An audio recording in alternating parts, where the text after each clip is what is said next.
for example, like a path and garden light here, but then I would throw a wash light here that kind of highlights the plants a little bit. You throw a path light in here, and then you throw like a wash light in here that kind of highlights those a little bit, kind of a path light and then a wash light, and kind of have that nice balance so that the path lights are lighting all the plant material down below as well as the retaining wall a little bit, and then the wash lights are kind of creating a nice subtle uplighting effect on some of the smaller plants that you have going on around it and that you're planting. Hey guys, it's Cal from The Lighting Doctor here. I hope you guys enjoy this video with some more great landscape lighting tips. To learn more about landscape lighting, go and check out our website at lightingdoctor.ca, or if you want to see what a real quality landscape light should look like, go and check out our Try It Before You Buy It offer, where you can get a premium quality fixture at a discounted rate with your very own battery pack, so you can go and test out how that light's going to look and feel what a real premium quality light should look like. So go and check us out at lightingdoctor.ca, or go watch more videos on YouTube just by searching for The Lighting Doctor.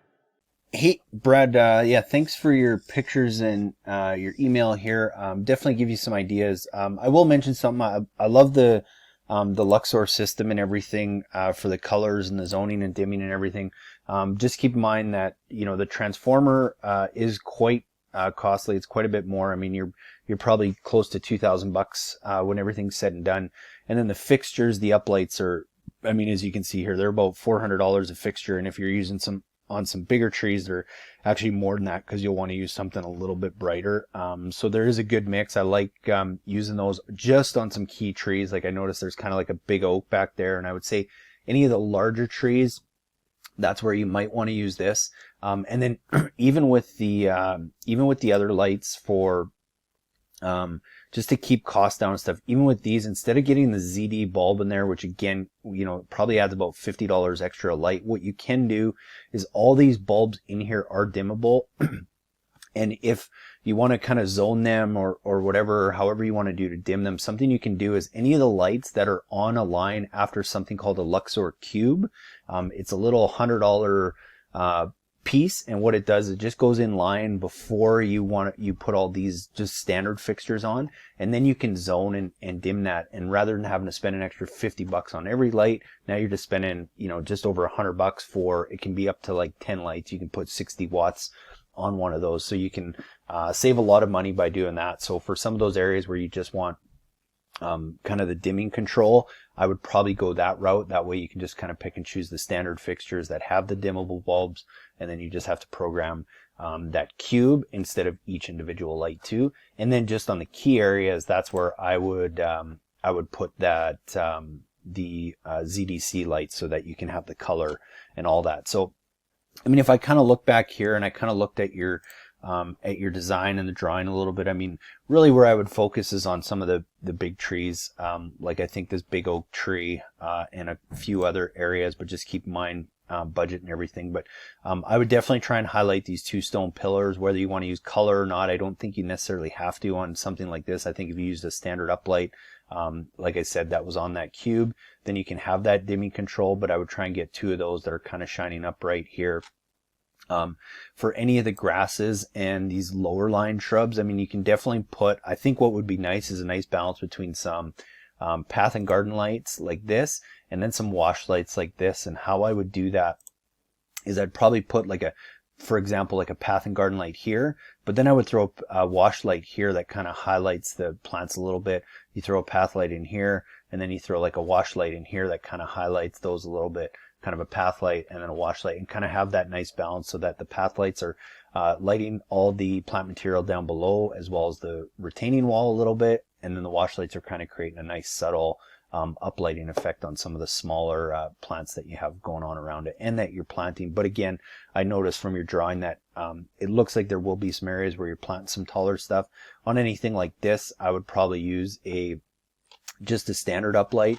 And if you wanted to use for any of the taller trees, just the color, the ZDC lights, then I think that would be a nice option, and just using those kind of like you said, these ones aren't super high, super tall, so anything that's going to be under 20 feet, you can definitely get away with just a ZDC light like this, which is the FB. If you're looking at something a little bit bigger, you're going to, it's basically the same looking light. It's called an NP. It's just a little bit brighter. So That's where I would probably use it. And same thing over here. If you're going to uplight some of these new trees that you're planting, I like kind of spacing in between, having those path lights so that you can at least get some light down on any of the plantings that are down below, but as well as the retaining wall. So hopefully that makes a little bit of sense.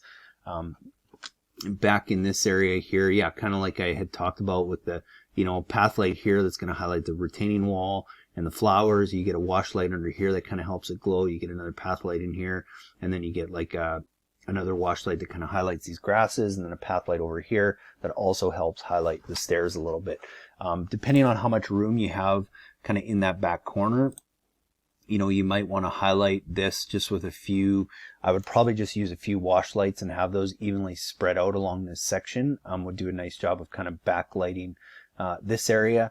And then along the fence, I like having, same thing. Keep in mind, anything that's going to grow over 6-8 feet, you probably want to use a regular uplight where you have that kind of uplit.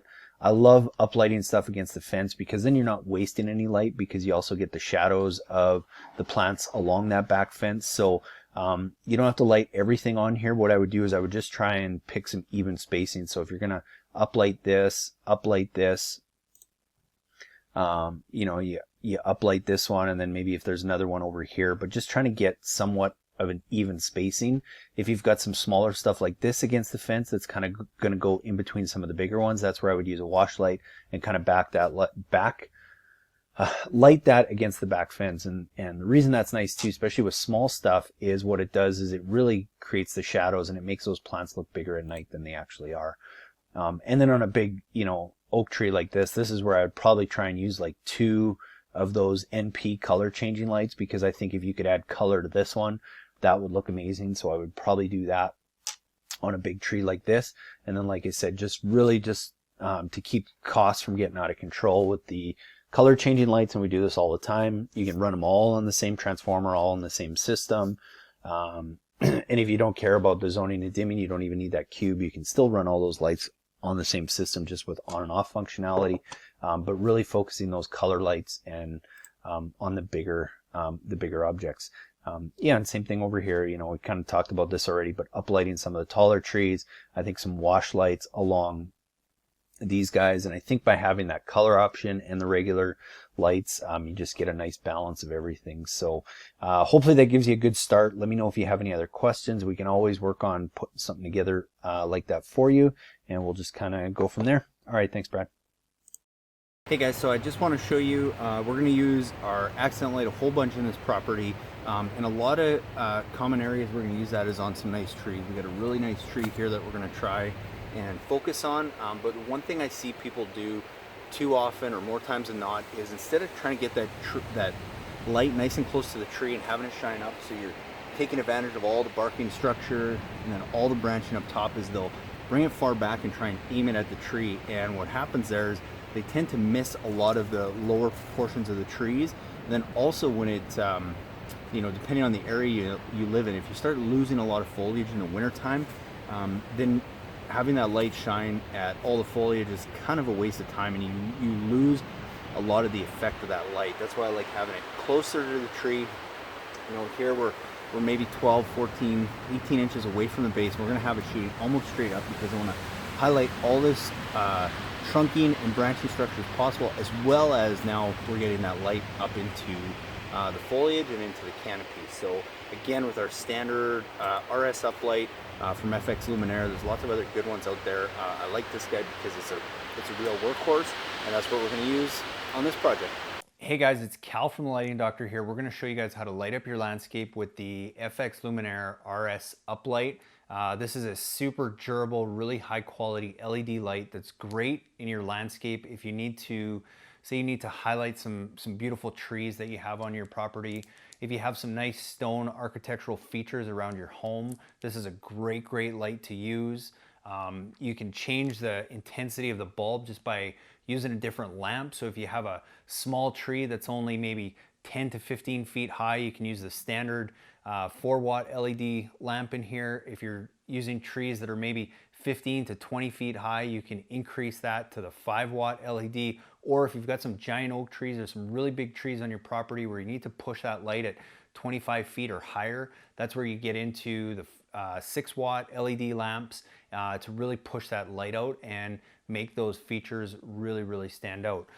This light can be used in a lot of different applications. We use it a lot for perimeter lighting.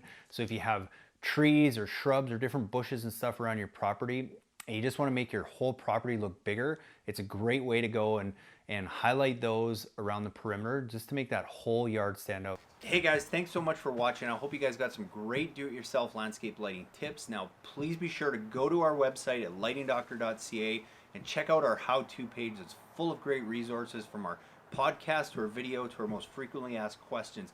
And also check out our Try It Before You Buy It light, where you can actually go now and get one of our premium quality uplights and a King Innovation Insta-Light, which is basically a battery pack now that allows you to go and run those lights and test them out on your property. Try it for 14 days. If you don't love it, send it back to us and we'll give you a full refund. And if not, you keep the light at a discounted rate and go and buy what you need for your project. So thanks again for watching. Please be sure to leave us a comment. We'd love your feedback. Have a great day.